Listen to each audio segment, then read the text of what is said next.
So, ayan po mga kagulay, mga kasaka. Flex ko lang po ang aking na-harvest dito sa aming eggplant, mga eggplant na tanim. Ayan, mainit na.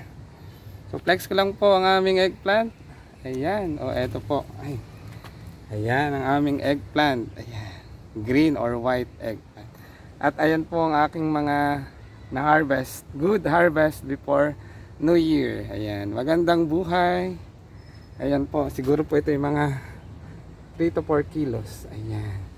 Sa dami po ng taniman namin ng mga eggplant. Ayan. Ayan. So, good harvest po muli before New Year naman. Ayan. Ayan po ang taniman namin ng mga eggplant. Ayan. At ito po ang aking mga na-harvest. More harvest po. Baka po siya ay mga 3 to 4 kilos eggplant. Ayan. So ito po, laki.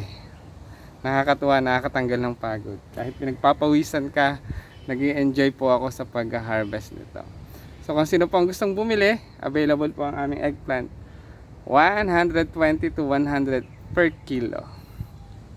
Good morning. Ayan po ang aming mga eggplant. Ayan. Magandang buhay.